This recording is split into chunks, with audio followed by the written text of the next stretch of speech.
Souvent, les voyages lointains font peur. Il faut bien reconnaître que beaucoup d'entre nous hésitent à prendre l'avion car s'éloigner de la famille, ce n'est pas toujours facile. Alors, je vous donne peut-être une idée. Vous pouvez en effet vous éloigner de vos bases sans pour autant quitter la famille. Allez au Québec, rendez visite à nos cousins, ils vous attendent les bras ouverts. Partez l'été si vous le voulez, l'hiver ce n'est pas mal non plus, mais n'oubliez pas de vous couvrir.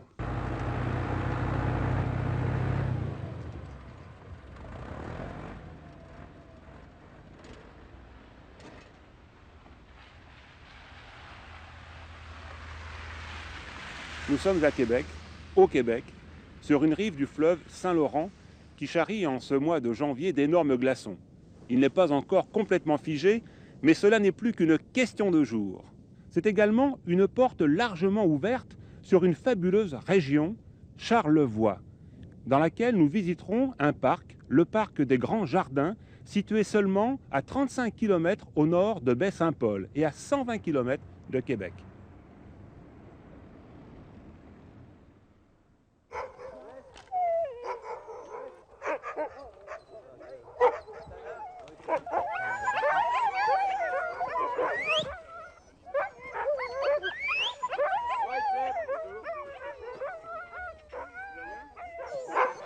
Moi, je vais faire le... Je vais leur donner à manger, là. C'est surtout de l'eau. Avec un petit peu de farine d'œuf, un petit peu de vitamines, un petit peu de levure de bière, tu sais. C'est juste pour leur donner à boire, tu sais. Si tu leur donnes de l'eau plate, là, ça boit pas, ces chiens-là. Ils vont regarder ça, ils comprennent pas. De l'eau plate, ils en veulent pas, tu sais. Ça prend quelque chose qui est... Ouais, ça prend quelque chose qui les incite à boire. C'est toi, quelqu'un qui va... Hein?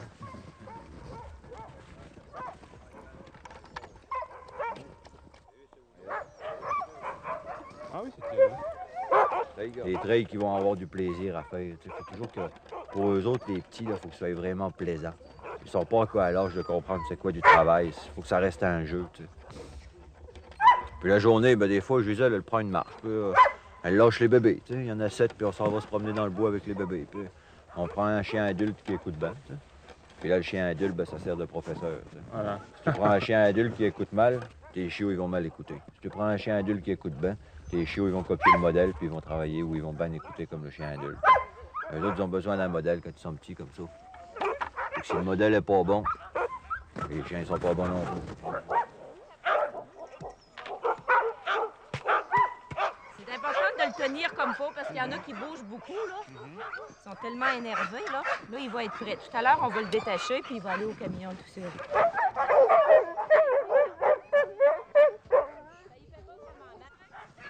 Il y a de l'animation. Je ne vous présente plus André et Gisèle. Charles est dans le coin, je ne le vois pas, mais il nous rejoindra tout à l'heure. Voici le programme de la journée. Nous allons nous rendre dans la cabane d'André, j'ai failli dire d'ailleurs la cabane au Canada, et en chemin, nous nous arrêterons voir la cabane des castors. Pour l'instant, je continue à harnacher les chiens. Uno, allez.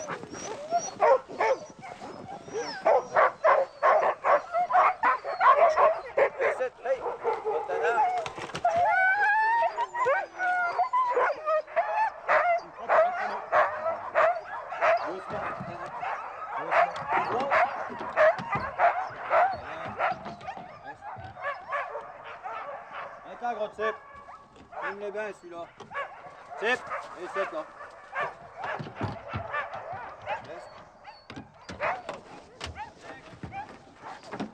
Tiens. OK. OK. Ah ouais, avec Titus, tu le connais.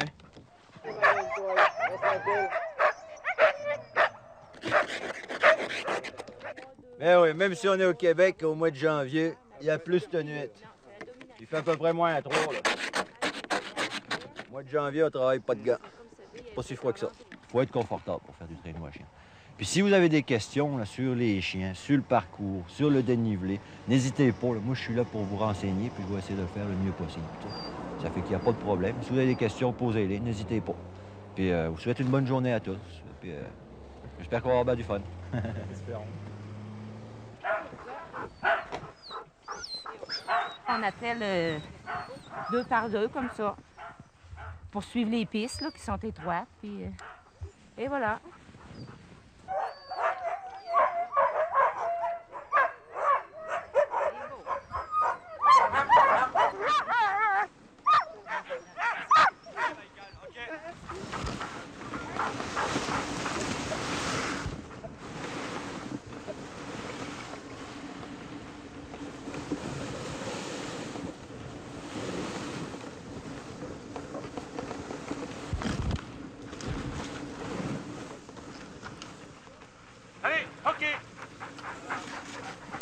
Oh, Mini, doucement, doucement.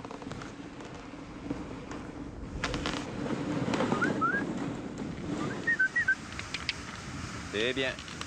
Hein?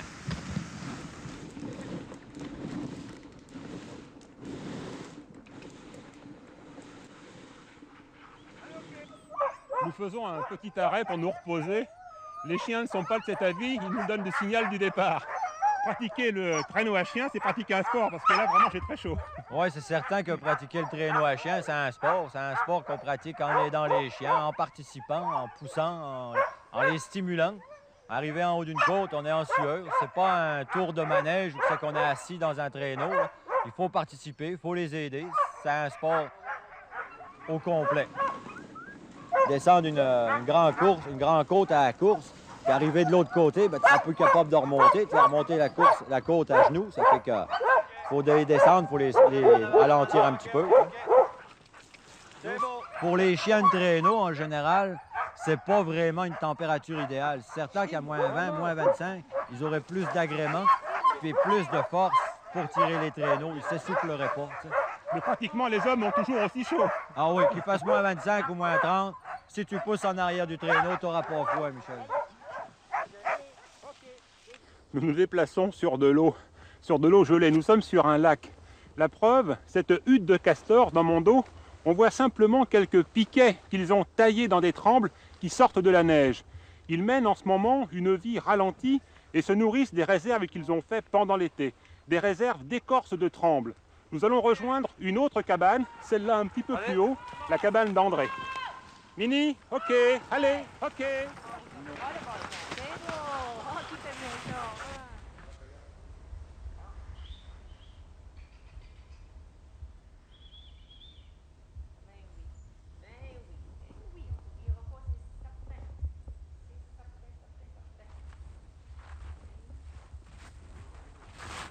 Tous les trembles couchés ont été coupés par les castors.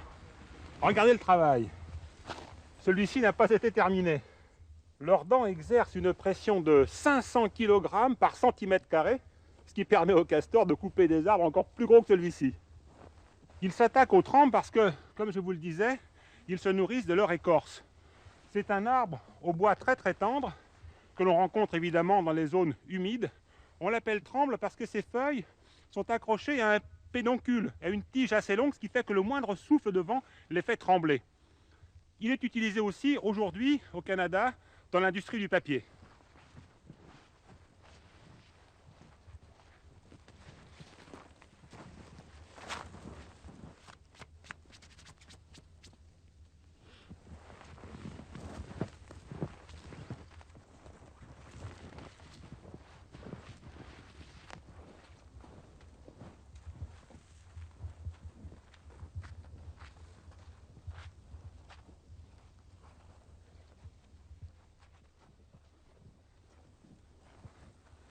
Je suis sur le toit de la hutte.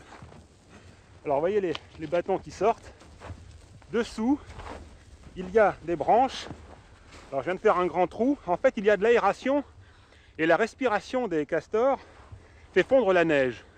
Ce qu'il faut savoir aussi, c'est que sous la glace, ils se baladent parce qu'ils cherchent leur nourriture. Ils ont pris soin de prendre des branches à l'automne, des branches évidemment de tremble, de les planter dans le fond du lac.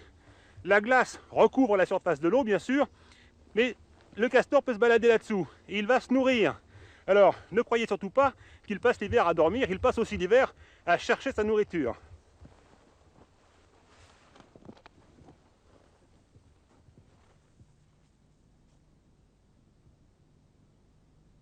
Nous venons de nous reposer, les chiens aussi. Nous avons pris une petite collation. Et maintenant, avec Charles, on va faire quelques pas dans la forêt pour essayer de comprendre justement de quelle forêt il s'agit. Alors, on voit cette forêt a déjà passé au feu il y a une soixantaine d'années. Par la suite, il y a eu une coupe forestière assez intense ici, parce qu'autrefois, on s'imaginait que ces territoires-là étaient inépuisables, que la forêt pouvait toujours repousser. On voit le genre de forêt qui repousse ici. Essentiellement, c'est des essences de lumière qui repoussent après une coupe forestière. Donc, on a du tremble, on a du bouleau, on a parfois du cerisier, quelques petits érables. Puis on voit qu'en sous-espèce, il y a le sapinage, le résineux qui émerge tranquillement. On sait que le résineux, particulièrement le sapin, a besoin d'un couvert couverts forestiers comme le tremble, justement. Donc, ça représente assez bien ce type d'écosystème-là qu'on peut rencontrer. Nous allons maintenant rebrousser chemin et nous allons aller pratiquer la fameuse pêche blanche. Et je suis presque certain que seuls les habitants d'un petit village, Lafray, près du lac du Mêmelon, dans la région grenobloise, savent certainement de quoi je parle.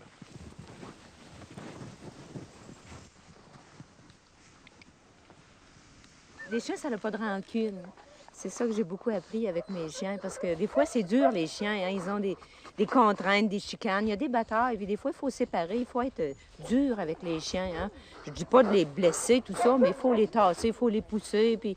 Mais ou si je les chicane, ça leur fait de la peine, ça paraît, ils me connaissent, mais c'est fini après. Je retourne les voir, puis l'amitié est toujours là. Ils m'ont montré ça.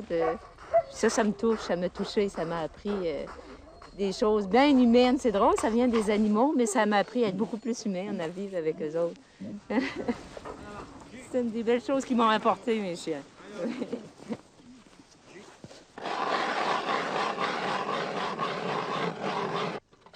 Un vrai professionnel. N'est-ce pas? Un verre de terre. Oui, monsieur. Le pauvre. Non, non, non. Comment Il est non? venu au monde pour cette cause-là. Oh, sûrement. Quand il rencontre la truite, c'est par hasard. Hein. Quand il raconte la truite. Et si vous lui mettiez $1 à la place du verre, elle pourrait acheter ce qu'elle veut? Ça marcherait pas, non?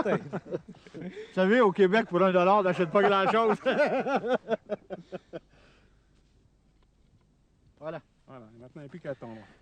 Ou le chanter une chanson. Oui, ça Ah, marche, ouais, vous croyez? des fois, ça marche. Ici, au Québec, il y a des étendues de territoire très, très vastes qui appartiennent au gouvernement, qui appartiennent à la société.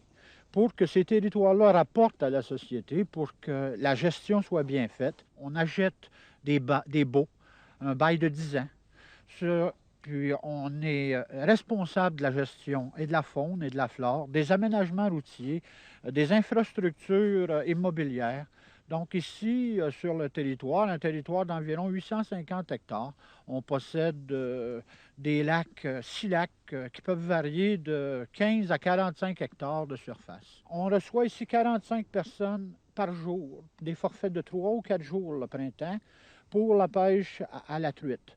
On a aussi des observations, les ornithologues vont venir pour faire de l'observation d'oiseaux, on va faire du vélo de montagne.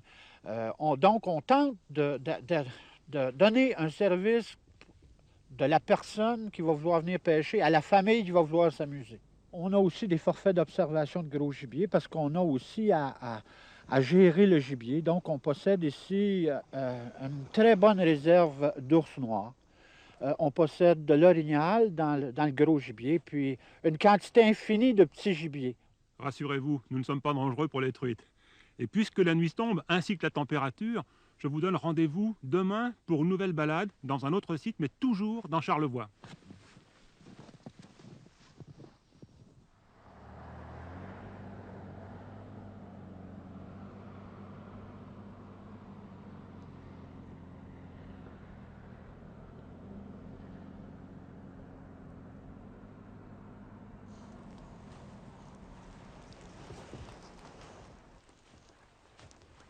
Nous faisons une petite pause à l'entrée du parc des Grands Jardins. C'est l'occasion de vous parler du sapin, que l'on reconnaît facilement parce que de loin il ressemble à une pointe de flèche. Il se dresse comme un i, il peut mesurer jusqu'à 20 mètres de haut et le dessus de ses feuilles est vert foncé alors que le dessous est pâle, blanchâtre. Ses feuilles sont rondes, elles sont plates également. Son bois est utilisé dans l'industrie du papier. Mais lorsque l'on regarde de très très près, on aperçoit des vésicules. Et dans ces vésicules, il y a de la résine. Et les hommes utilisent cette résine depuis très longtemps. Alors pour l'extraire, c'est pas compliqué. Il faut avoir un piquoir. Je suis donc un piqueur. On perce la vésicule, on appuie avec les doigts, et voilà, la résine s'échappe.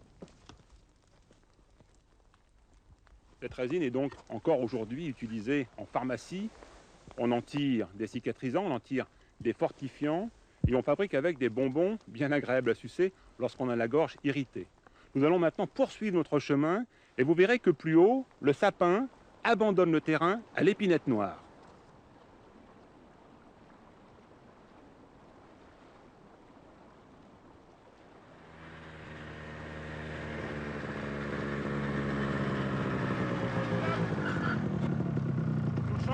moyen de transport. Celui-là est beaucoup plus écologique. Sous le casque, c'est Mario. Bonjour. Mario est un spécialiste du skidoo, mais c'est aussi un spécialiste de la raquette. D'ailleurs, il va nous en parler. Ça, c'est une raquette de trappeur qui sert à fonctionner dans la neige. C'est un moyen de transport qui est utile, très écologique et silencieux. Le bois dont on sert pour fabriquer ces raquettes-là, c'est du bois de frêne. C'est un bois qui est très résistant puis qui est facilement malléable dans l'eau, parce qu'il faut le faire tremper dans l'eau pour lui donner sa forme. Le tressage qu'on a ici à l'intérieur de la raquette, c'est... nous, ici, on appelle ça de la babiche. La babiche, c'est des lanières de peau. Maintenant, c'est de la peau de vache. Anciennement, les Indiens, eux, se servaient de la peau d'orignal qu'on découpe en fines lanières, qu'on fait tremper dans une solution et qu'on tresse à l'intérieur de la raquette pour être capable d'avoir un bon appui dans la neige. Il y a des tressages serrés, il y a des tressages moins serrés, dépendant de la densité de la neige. Un bois de caribou. Ah oui, non. Ouais, on est bon. On dirait une main. Oui, c'est très, très beau. Alors, ça commence à pousser au début juin. Et lorsque c'est en croissance, durant l'été, c'est recouvert d'une peau qu'on appelle du velours. Et cette peau-là est irriguée d'innombrables vaisseaux sanguins. C'est ce qui permet au bois de croître très, très rapidement et d'atteindre cette taille-là en 4 à 5 mois. Et les vaisseaux sanguins laissent une trace. Exactement, oui. Trace de vaisseaux sanguins. Donc, lorsque le début septembre arrive, la circulation sanguine s'arrête au niveau du point d'attache avec le crâne. La peau s'assèche. Et là, tranquillement, les lambeaux de peau se détachent du bois. Les animaux se frottent après les arbres pour s'en débarrasser. Et on voit ce que ça donne. Alors, c'est une grosseur moyenne de bois de caribou. C'est très lourd. Ce n'est pas de la corne, ce n'est pas creux, c'est de l'os. C'est une excroissance du crâne. Alors, ce qu'il faut savoir aussi, c'est que les caribous ont été réintroduits ici dans le parc des Grands Jardins, malgré la présence de leur prédateur naturel, le loup. Et puis quand on les observe, quand on les regarde vivre, eh bien on se rend compte que c'est une opération presque réussie, puisque apparemment ils se portent très très bien.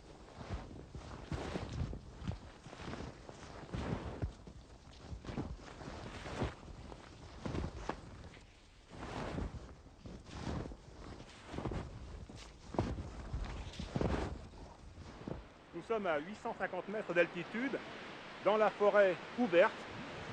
C'est en fait une zone peuplée essentiellement d'épinettes, l'épinette noire qu'on appelle aussi épinette de savane, et qui ressemble étrangement à l'épicéa que nous avons, nous, utilisé comme arbre de Noël. Alors c'est ça, on est dans un secteur de taïga, c'est une forêt donc ouverte, l'épinette noire. Et l'épinette noire, c'est cet arbre-là qu'on voit ici. Ça, c'est une marcotte, justement. On en voit une autre ici. Alors l'épinette noire se produit par marcottage. Et l'épinette noire, par rapport au sapin baumier, si on veut bien le distinguer, c'est par les aiguilles surtout. Donc les aiguilles font le tour du rameau, les feuilles en forme d'aiguilles. Tandis que chez le sapin, les feuilles sont distribuées, les aiguilles, sur le même plan. Et l'aiguille de l'épinette noire a 4 côtés, donc elle roule facilement entre les 2 doigts. Parce que le sapin, l'aiguille est plate.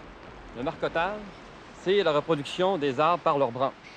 Alors ici, on est dans une forêt donc ouverte, une forêt clairsemée. Le soleil pénètre jusqu'au pied de l'arbre. Et les branches du bas de l'arbre demeurent vivantes. Tandis que dans une forêt dense, les branches du bas meurent, il n'y a pas assez de lumière jusqu'au pied de l'arbre. Et celles du bas de l'arbre atteignent le sol et il y a des bourgeons spécialisés qui donnent des racines. Donc ça donne de nouveaux arbres qu'on appelle des marcottes. Alors, c'est pour ça qu'on va voir dans la taïga, dans la forêt ouverte, des bouquets d'épinettes noires où il y a un arbre central entouré de petits arbres. C'est dû au marcottage. Ici, il y a un lichen crustacé. Un lichen qui est vraiment incrusté à la surface de la pierre. Mais les lichens, il y en a aussi beaucoup dans les arbres, les lichens arboricoles. Mais le principal lichen qu'on va retrouver ici, les principales espèces poussent sur le sol. C'est une des caractéristiques de la taïga. Alors littéralement, dans la forêt clairsemée qu'on a ici, il y a un tapis végétal de lichen. On va en faire la preuve, on va faire un trou, comme font les caribous d'ailleurs durant l'hiver, puisque le lichen, c'est leur nourriture principale. Le lichen est quelque chose d'extraordinaire. C'est le résultat du mariage entre une algue et un champignon. C'est le champignon qui abrite l'algue. Mais qui apporte quoi? L'algue apporte, grâce à la photosynthèse, le sucre. Le champignon apporte l'eau et les sels minéraux. Et curieusement, cette union donne quelque chose de très résistant au très sec, au très chaud, mais aussi au très froid. Et comme le lichen est particulièrement sensible à la pollution atmosphérique, je peux vous certifier qu'ici l'air est très pur.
C'est à partir de Trois-Rivières, fondée le 4 juillet 1634 par le sieur de la Violette, que je vous emmène randonner dans le bois.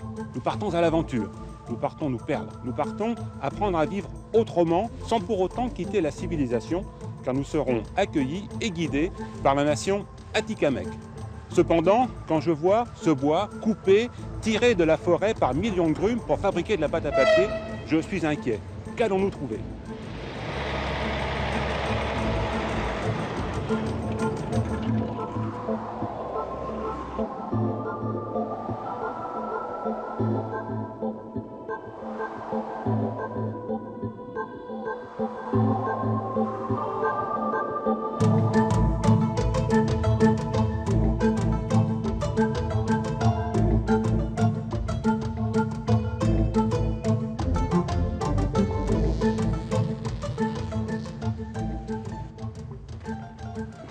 Cette fois, nous avons atteint le point le plus au nord de notre balade.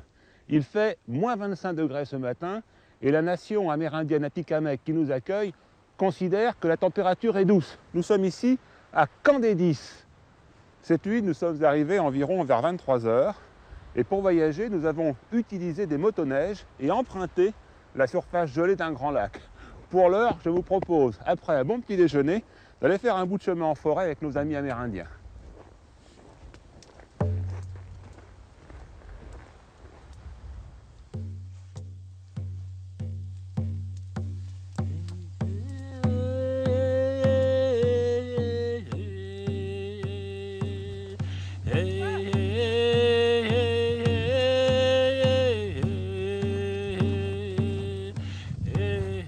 Nous ne marchons pas sur une plaine, mais sur un plan d'eau gelé. Ça s'appelle comment? Le Béméda. Et ça rejoint le lac Kem. Il y en a quelle épaisseur en ce moment, là, sous nos pieds? Il est de 90 cm. Alors ça commence à fondre à partir de quelle époque? À partir d'avril, début avril, puis ça finit de fondre vers le mi-mai. Là, la température a encore chuté. On est parti ce matin, il faisait combien? Moins 25 à peu près? Moins 25, oui. Le vent s'est levé, il fait combien là? Moins 30. Et tu n'as pas froid aux oreilles? Non. C'est très bien comme ça.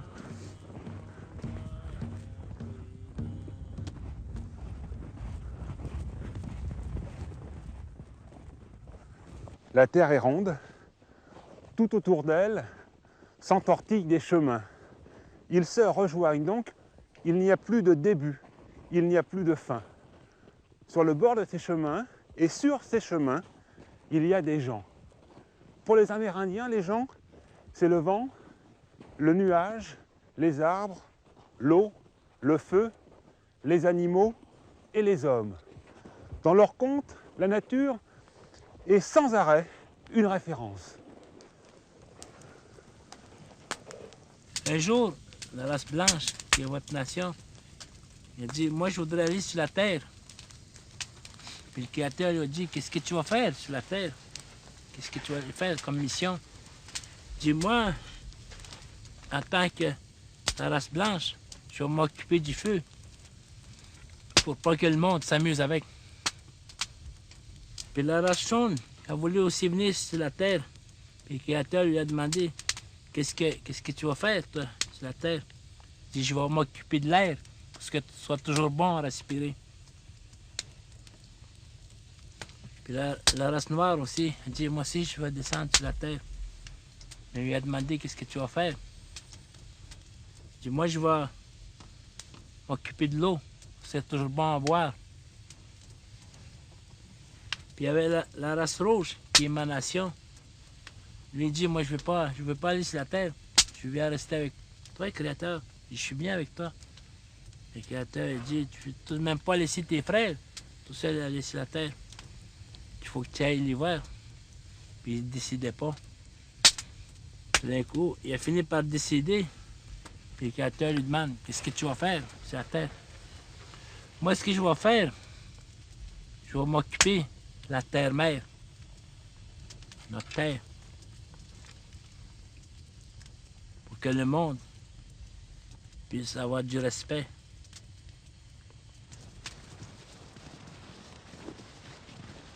Nous sommes franchement dans la zone des résineux composés d'épinettes, des épinettes noires, des épinettes blanches aussi. Ce sont les plus grandes.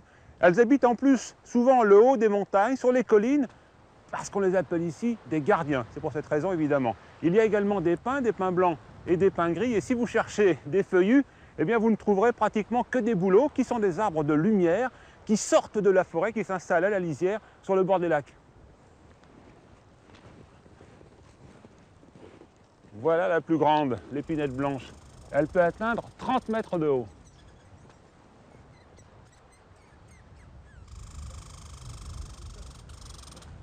Ses branches sont plongeantes, elles sont arrondies. Son écorce forme des écailles, elle est grisâtre. Son bois donne une excellente pâte à papier. C'est un bois d'œuvre, on s'en sert en construction. On fabrique avec des instruments de musique, du contreplaqué, c'est un bois de plaquage. Bref, on l'utilise pratiquement de la même façon que le pin blanc. Nous, on l'utilise pour faire des plantes médicinales. On prend les écailles d'écorce là, ici. Là. On le gratte avec soit une hache ou un petit couteau. Là.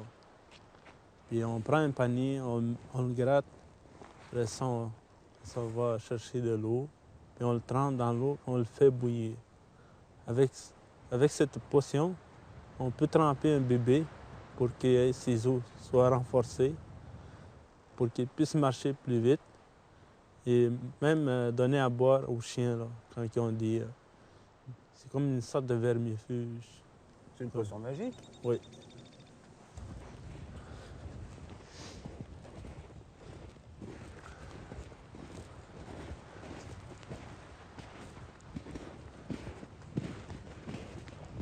Ben voilà une petite station de pin gris. À quoi vous vous en servez? On prend les racines là, du pin gris. On les trempe dans l'eau. C'est des petites racines qu'on prend, c'est pas des grosses racines, c'est des petites. On les trempe dans l'eau, après ça on les divise en deux pour servir à coudre des paniers d'écorce ou un canot. Des canots en écorce de bouleau? Oui. Le bouleau, c'est pas ce qui manque. On va en reparler.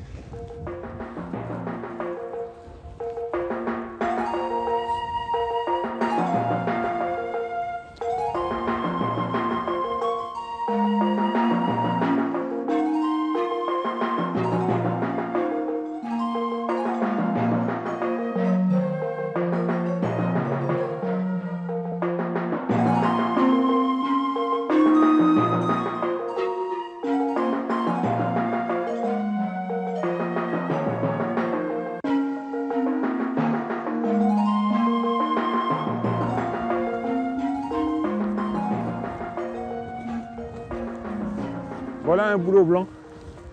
On l'appelle aussi bouleau à papier. Il porte bien son nom puisqu'on en fait de la pâte. On en fait des meubles aussi, on en fait des cercueils. Nous, on s'en sert l'écorce de bouleau pour faire envelopper les morts. Mais c'est pas des petits bouleaux comme ça prend des bouleaux qui sont grands, des troncs de 30 cm. Il faut aussi des grands boulots pour tirer les bandes qui servent à faire les canoës. C'est bien cela. Oui, Celui-là, on le laisse grandir alors. oui. Celle-là, on le laisse grandir.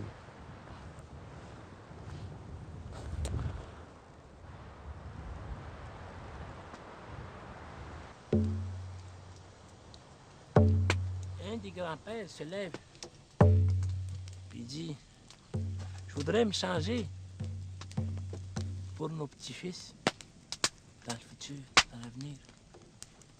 Mais te changer en quoi? Je voudrais me changer en boulot. Mais comment est-ce que tu vas être? Je dis, je vais avoir des boulots, puis je vais avoir des feuilles.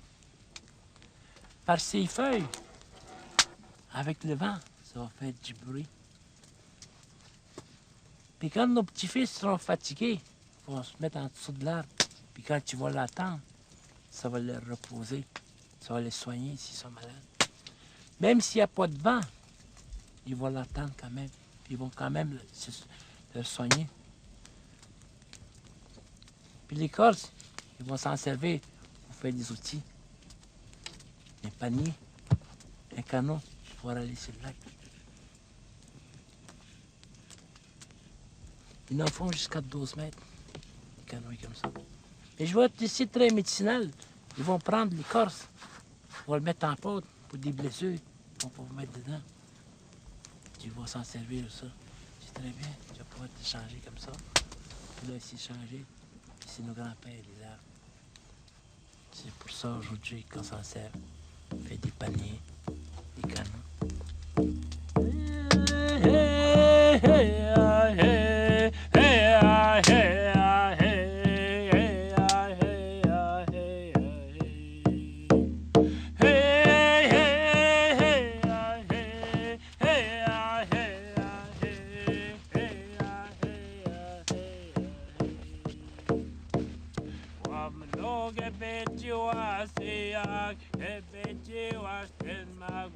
Alors voilà ce fameux canoë en écorce de bouleau.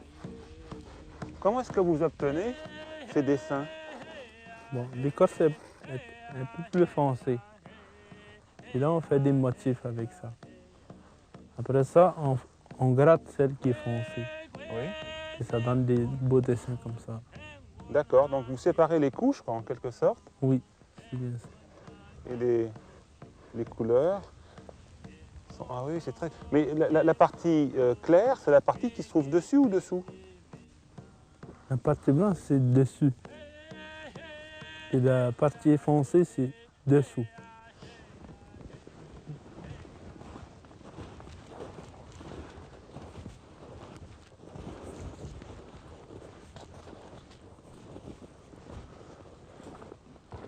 C'est quoi ce cornet en écorce de bouleau? Ce cornet, ça sert à appeler un orignal, soit une femelle ou un mâle. Et le cri de l'orignal, c'est comme ça. Oh. Celle de la femelle est plus longue, est plus prononcée. Oh. Là, ils sont l'un vers l'autre. Oui, Mais quand le mâle veut attirer une femelle qui se trouve très très loin, il crie plus fort. oui, comme ça.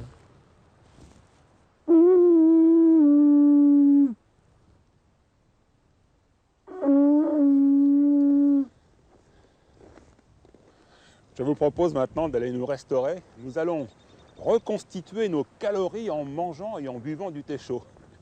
Mais nous sommes déjà devancés par un oiseau un peu plus gros qu'un merle. On l'appelle le jet gris du Canada. Il ressemble à une mésange géante avec une calotte partiellement noire et un front blanc. C'est un oiseau hardi qui n'est pas timide. Il s'approche des hommes, il picore autour des maisons, il visite les poubelles, il visite même les sacs à dos. Alors attention de ne pas le laisser ouvert.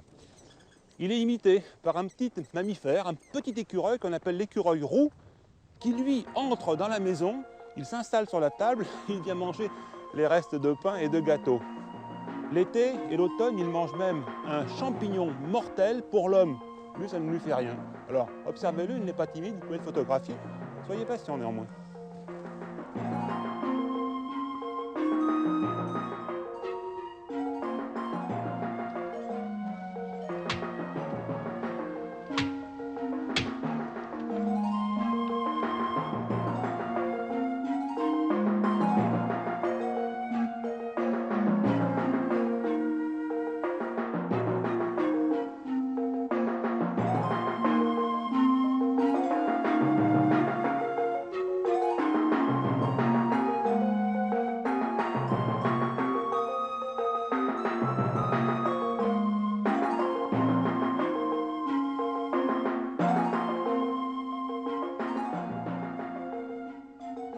Les Atikamekw, comme la plupart des Amérindiens, chassent pour se nourrir, pour se vêtir, pour vivre tout simplement.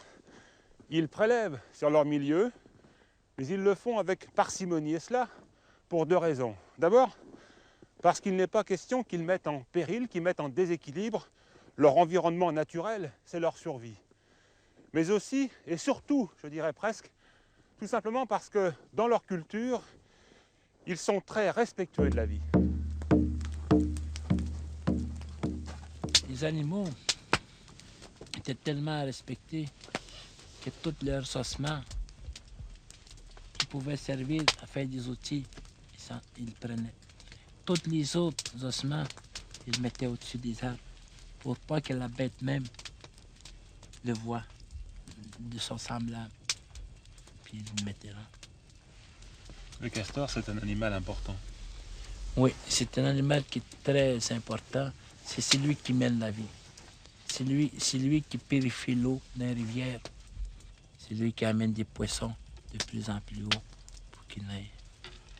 Surtout les truites, ils vont toujours là. Puis tout animal que tu manges dans la forêt, c'est très médicinal. Parce que déjà, lui, en consomme beaucoup. Quand tu manges la bête, quand tu manges la viande, tu consommes déjà la médecine.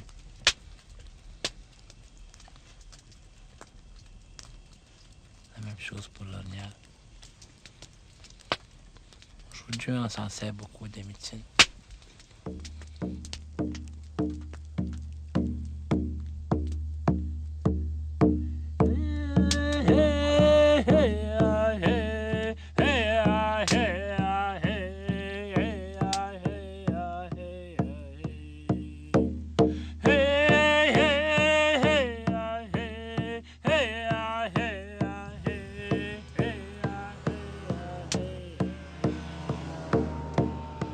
Nous avons quitté Camp des 10 pour en retrouver un autre. En fait, il s'agit de la pourvoirie du lac Kem.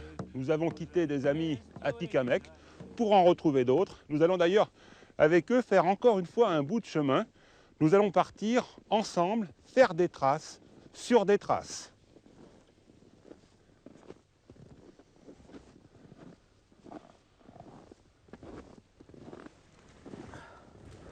Oh, tu vois, ça, c'est des traces de renard. Et à quoi est-ce qu'on les reconnaît précisément? Parce qu'il enjambe des pas par pas, là. Puis, Il laisse traîner un peu les pattes derrière, ce qui fait Oui. que ça fait un sillon. Oui. Mais le renard, vous ne le mangez pas? non, on s'en sert pour la fourrure, pour faire des manteaux, des chapeaux, là, des gants, des mitaines. On dit trace impact parce que la martre arrive les quatre pattes en même temps sur le sol. Elle fait des trous. Oui. Alors que le renard, c'est une trace coulée parce que lorsqu'on regarde ses empreintes, ça ressemble plutôt finalement à un trait. Oui, une traînée, il laisse une traînée derrière.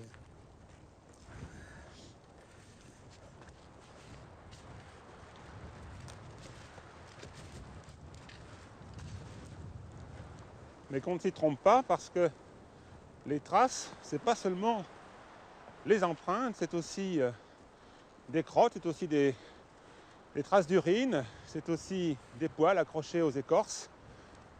Bref, tout un tas d'indices et les animaux se trahissent, comme le lièvre qui sort de son gîte, par exemple un tronc d'arbre sous lequel il s'est caché pour la nuit, il a laissé des traces, lorsqu'il en est sorti, il s'est arrêté, il a posé quelques crottes, il a tassé la neige avec son ventre, il a mangé quelques bourgeons de bouleau et puis il est reparti. Et derrière lui, il a laissé des traces.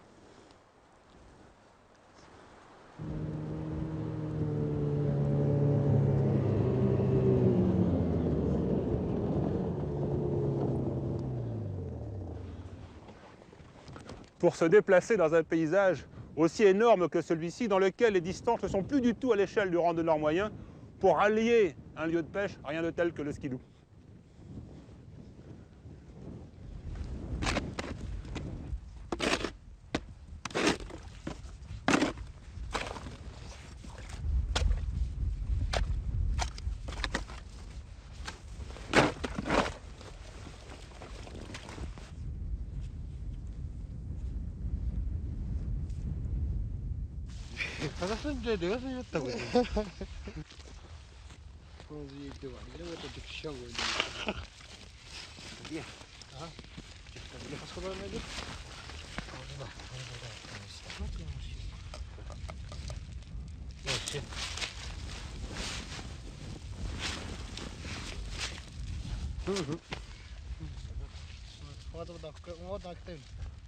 Qu'est-ce qu'il y avait comme poisson dans le filet? Il y avait du brochet et de la carpe. Ben, des fois, on pointe du doré, de la truite grise, mais ça ne fait pas le cas aujourd'hui. À quelle période il y a plus de poissons dans le filet? C'est pas l'hiver, si? C'est le printemps. Le printemps, il y a plus de poissons dans le filet. Vous venez tous les jours? Quasiment tous les jours. C'est tout dépendant de la température.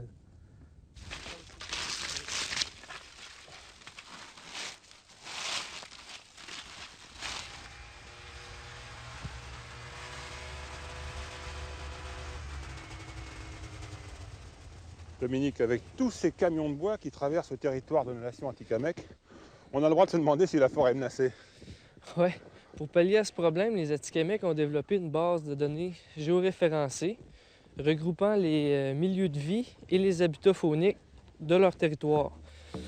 Et ces données géoréférencées, intégrées dans un système d'information géographique, superposées à des images satellites Landsat, permettent de mieux délimiter des zones qui seraient potentiellement favorables à la coupe forestière et délimiter les zones où les coupes endommagent le territoire, comme pour les aires d'hivernement d'orignaux et autres zones du gibier.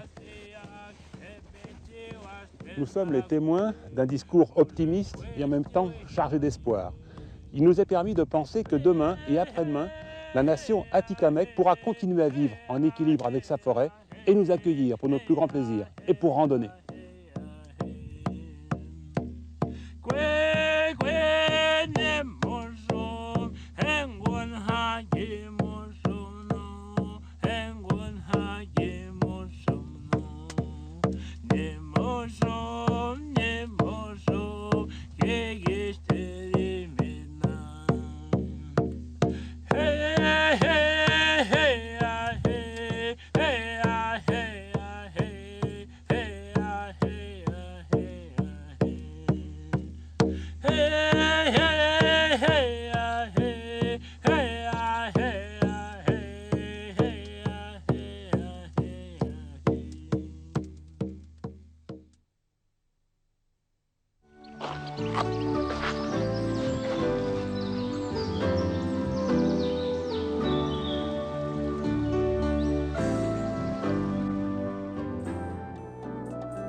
Ces images donnent le ton de notre balade. Le petit port de la Grande Entrée est pris par la glace. Tout semble figé, pétrifié par un esprit malin qui agit sur le vent et sur la température. L'archipel de la Madeleine se trouve à 210 km de la Gaspésie, à 1300 km à vol d'oiseau de Montréal et sa superficie représente 202 km². Il est constitué de 12 îles. 6 d'entre elles sont reliées par des cordons dunaires. Nous sommes tout au nord, dans l'œil de l'hameçon. Nous allons maintenant redescendre, donc cap au sud.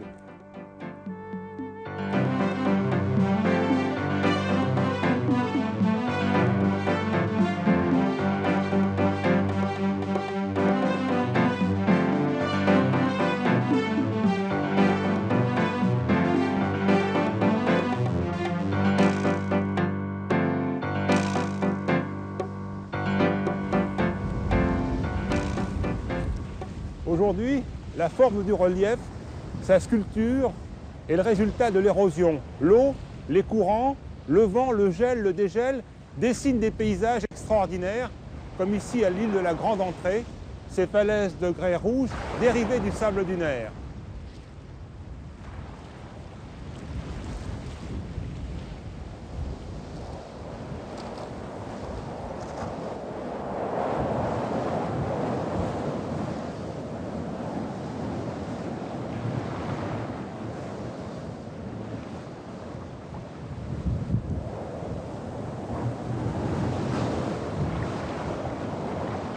l'île de la Grande Entrée est la capitale du homard. La pêche commence au printemps et s'achève pendant l'été. C'est une pêche extrêmement réglementée par les mandelinos eux-mêmes qui tiennent absolument à préserver cette richesse naturelle. Ici, à Old Harry, il y a un tout petit port de pêche, bien protégé du vent, qui tente de résister à la banquise qui approche.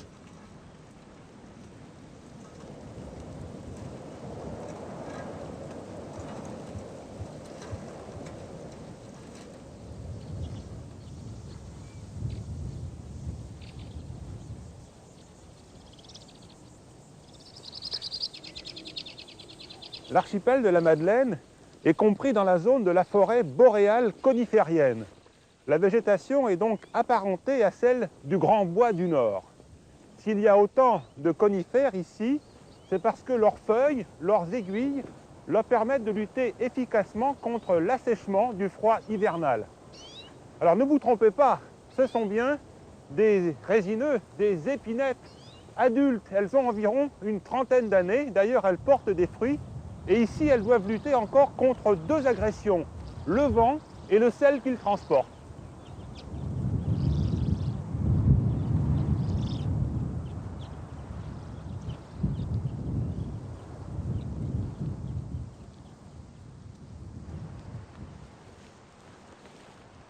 Cette plante vit dans les marais. On l'appelle chez nous massette, ici quenouille. Elle est très importante pour les madelinos, surtout autrefois, tout simplement parce qu'elle est comestible. On cuit son rhizome comme la pomme de terre, on en fait de la farine. Les bourgeons dormants sont excellents, cuits à la vapeur. Les jeunes plantes sont consommées cuites ou crues.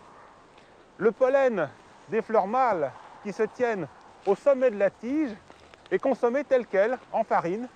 L'épi jeune est traité comme le maïs. Mais ce n'est pas tout. Plus tard, avec son duvet, on peut bourrer des oreillers. Et en cas d'urgence, l'hiver, il peut aider le campeur à lutter contre le froid, à condition qu'il embourre son sac de couchage ou ses vêtements.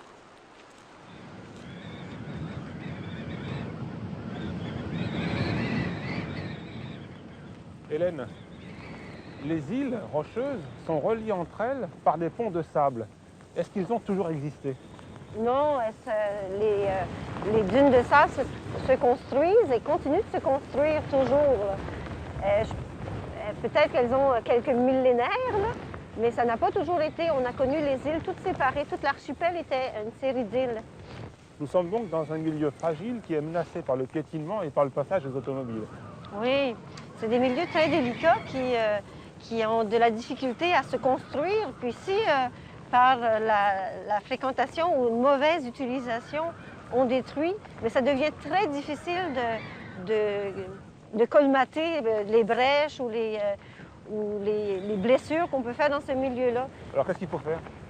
Il faut planifier la fréquentation, puis il faut conserver des endroits intacts à la circulation pratiquement.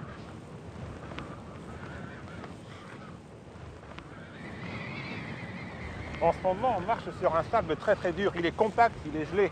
La nature a fait son travail. Je connais quelqu'un, et toi aussi, qui sait ficher le sable pour l'éternité. C'est pas un magicien, mais ça lui ressemble. On voit le vent qui pousse le sable et ça donne des formes fragiles, éphémères. Je crois que tu as trouvé une solution pour les rendre éternels. Pour figer le sable, éternellement. Exact. C'est une sorte de colle, de résine. Cette résine permet de garder la couleur et la texture du sable, comme si vraiment c'était le sable à son état naturel. Mais comme vous voyez, c'est dur comme de la roche. La couleur n'est pas altérée du tout, là. D'ailleurs, toutes les couleurs que vous voyez ici, partout sur tous les objets, ce sont tous des sables naturels. Il y a des sables gris, jaunes. Il y a beaucoup de sable qu'on trouve en bas des falaises. Soit c'est une falaise érodée, parce que vous avez pu voir à certains endroits qu'on a des falaises qui sont assez colorées. Là.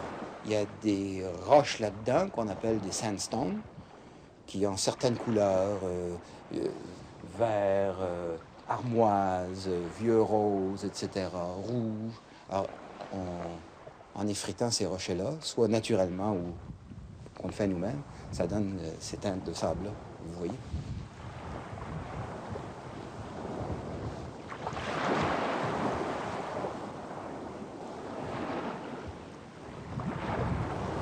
Le sable, c'est de la silice.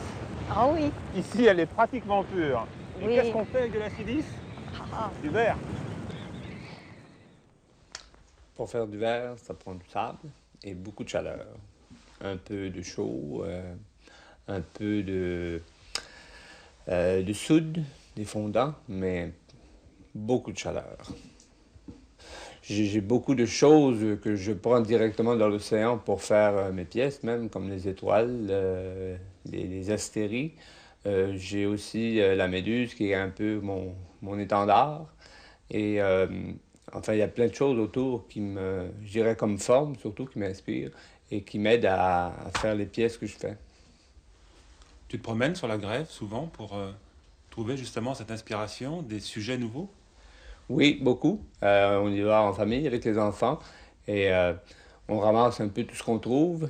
Et c'est vraiment un endroit où il y a énormément de choses qui se passent. Il y a un paysage qui change assez continuellement, d'une journée à l'autre. Et surtout après les tempêtes, il y a beaucoup de choses qui sont ramenées par la mer. Alors à ce moment-là, on trouve des dollars de sable ou beaucoup de coquillages à partir desquels je travaille.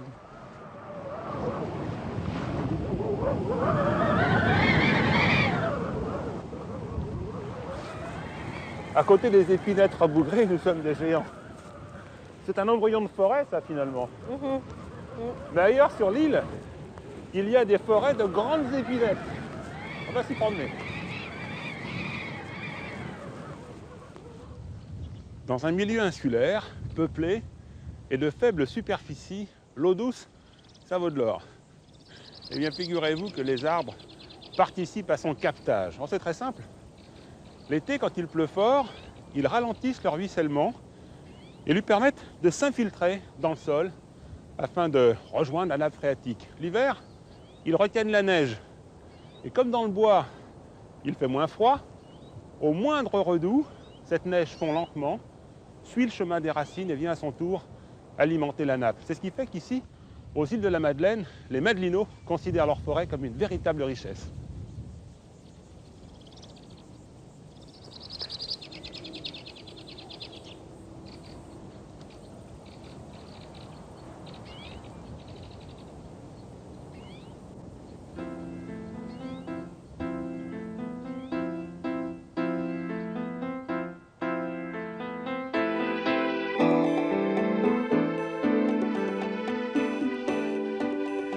Il suffit de regarder le paysage et de vivre quelques jours aux îles de la Madeleine pour se rendre compte que le métier de pêcheur n'est pas simple. Leurs bateaux sont des coquilles de noix. Et dès que l'océan est libre, ils sortent par n'importe quel temps, presque tous les jours. Ils ne connaissent pas la monotonie. À chaque jour sa surprise, à chaque jour son combat, le vent, les courants, la houle, les hauts fonds rocheux, les bancs de sable, les remous au pied des falaises, les tempêtes sont autant de dangers.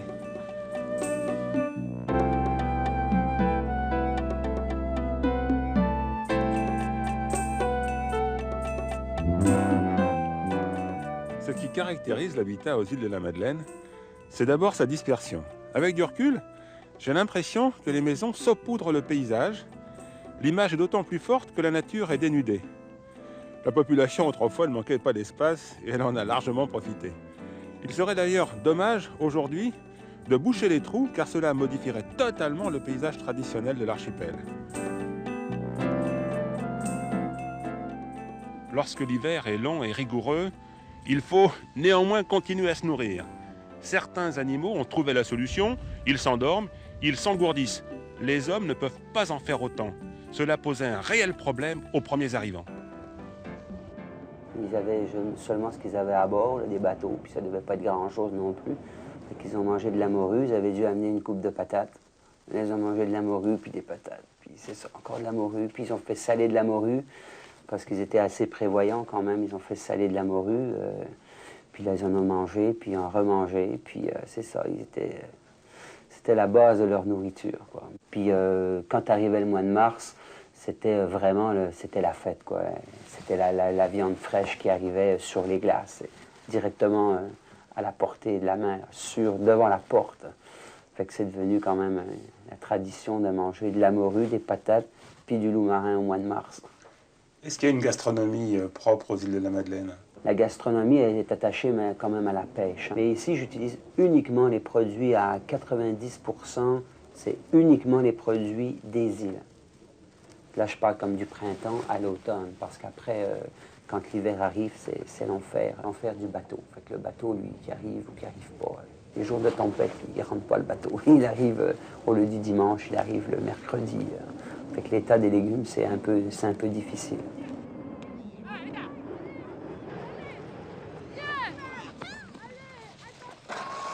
Nous sommes arrivés au Barbet de l'Hameçon. À l'extrémité de l'île du Havre-Aubert, la route se prolonge par un mince ruban de sable et de gravier avec de l'eau de chaque côté. D'où son nom, la Grave. Des maisons recouvertes de bardeaux de cèdre forment un étroit corridor. Cet ensemble serré de maisons d'habitation, d'entrepôts, de magasins témoigne de l'activité fébrile qui y régnait. C'était l'époque de la pêche à la morue, c'était l'époque des pionniers, en tout cas du début de la pêche artisanale.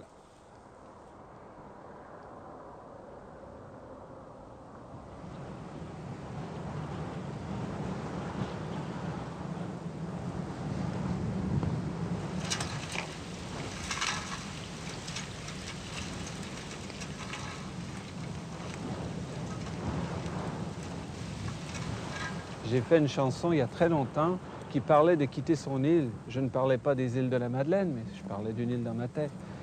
Mais il y a des Madelinots qui quittent leur île et qui vont vivre à Montréal parce qu'il n'y a pas beaucoup de travail ici. Et eux venaient me voir et ils me disaient que ma chanson leur parlait au cœur, les faisait pleurer. Et ils m'ont parlé des îles, et souvent et longtemps. Et j'ai eu de plus en plus le goût de venir ici. Et un jour, bon, j'ai pris un peu d'argent, j'ai pris un billet d'avion et je suis venu. C'est un endroit qui est très, très bien pour la méditation. Tu ne trouves pas? Tout à fait. Des endroits extraordinaires pour s'asseoir. C'est toujours vaste et vide. Et c'est merveilleux pour se reposer la tête. Quand on y vient l'été, les Madelinots nous disent c'est l'hiver qu'il faut venir aux îles. Parce que c'est l'hiver où c'est vraiment très beau. D'abord pour voir les blanchons, les phoques et tout, mais surtout pour voir, à vrai dire, pour voir les îles l'hiver. Je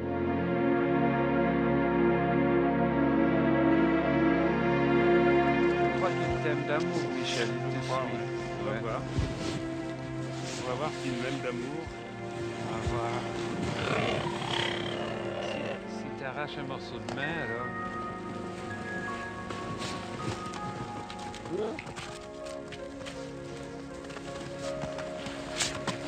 Je comprends pourquoi ils n'ont pas froid sur la banquise. Oui. Ils ont une touche de graisse de 5 cm et puis alors une fourrure. C'est chaud. Extraordinaire, oui. Tu vois, on croit que c'est le silence sur la banquise. Et on arrive dans les crèches de bébés phoques ou de blanchons. Et puis alors là, il y a beaucoup de bruit. Là, il y a la femelle nous a repérés.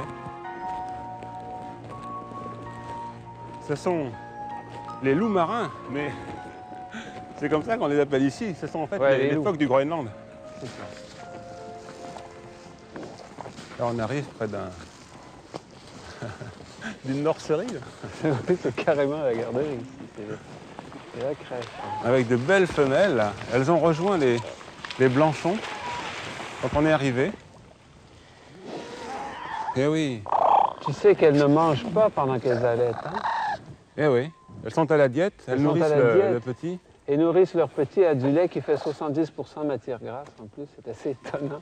Et il grossit de 2 kg à 2,5 kg par jour, lui, pendant ce temps-là. Alors, les phoques du Groenland arrivent ici un tout petit peu avant la banquise. Elles la devancent et dès que la banquise s'est formée, hop, paf, elles montent dessus. Quand elles arrivent, elles s'installent, elles font leur petit, ça dure 1 minute, pas plus, l'accouchement. Il faut faire très très vite. Ah ouais. Et puis alors après, dès que le jeune est né, elles se mettent museau contre museau, c'est-à-dire le museau de la mère contre le museau du bébé. Ça dure environ une demi-heure. Et ça, c'est absolument indispensable. C'est la carte de visite Après, elle le reconnaît partout. Ah, il y en a une qui sort, on voit la tête. Elle fait le bouchon, là, regarde. Je sais pas comment ils Elles arrivent font à leur ce moment-là à petit. faire leur trou. Bah, c'est des trous qui existent déjà. Déjà. Elles ne font que les entretenir, en fait. Ça doit être quand il y a des petites ouvertures d'eau. Voilà, puis c'est ça. Alors, elles entretiennent le trou, la glace se forme tout autour, et du coup, elles peuvent passer facilement. Elle est encore toute mouillée, la rive. Alors, elles passent d'autant plus facilement qu'elles perdent énormément de poids pendant qu'elles allaitent leurs petits. Je vais y aller très doucement parce que j'ai vu tout de suite qu'il avait beaucoup de personnalité, ce jeune phoque. Et il n'aime pas qu'on le touche. Normalement... Allez, je te taquine juste un petit peu, c'est pour la caméra. Elle a une attitude d'intimidation, elle nous repousse, elle a bien raison. Elle n'est pas très heureuse de nous voir. Mais normalement, ils ne sont pas très agressifs. Ils vont faire des petits gestes pour nous faire peur, mais après, ils n'approchent pas trop. Elle chante, regarde, le blanchon est en train de téter là-bas. Alors voilà le trou, dis donc, c'est dingue, elle passe par là. Saint-Michel, il faut regarder par les trous tout à l'heure parce Oui. qu'on les voit passer. Dessous? C'est absolument extraordinaire. On regarde, l'eau est glauque, on ne voit rien, c'est noir, et tout d'un coup, on voit passer un phoque à 20 mètres, tout illuminé. Parce qu'il y a énormément de lumière qui passe à travers la glace. Et là, on se rend compte qu'on est par 200 mètres de fond ici. Et qu'il y a du monde sous la banquise. Il y a du monde sous la banquise. Parce que là, en fait, les femelles sont parties, là. Il reste surtout des blanchons tout seuls, là, sur la glace. Ouais. Ben, ici, il y a maman et fiston. Mais... Quand ils naissent, ils pèsent environ 7 kilos, c'est ça? Oui, je crois. Ils sont tout jeunes parce que la mise à bas est commencée depuis le 1er mars. Tu vois, il n'y a pas un petit phoque qui a plus d'une semaine. Là. Et en 15 jours, ils font 30 à 45 kilos. Déjà? C'est incroyable. C'est incroyable, oui. Et à partir de là, terminé, elle ne le laisse plus téter. Elle en a donné, elle a déjà donné. Et pour le sevrage, elle l'abandonne carrément. Hein.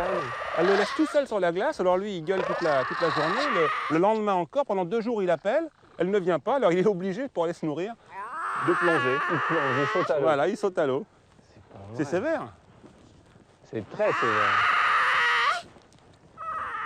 Elle dit, n'approche pas, je vais te foncer dessus. Elles ont une selle dessinée sur le dos.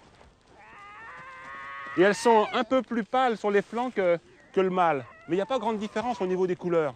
Ah non, hein, je crois qu'il n'y en a pas une qui a la même tache. Hein. C'est assez Et où sont les mâles? Les mâles sont en groupe, normalement. On les trouve, ils sont 7, 8, 9, 10 ensemble. Et ils attendent que les femelles aient fini avec les petits pour leur sauter dessus. C'est comme ça que ça se passe chez les phoques.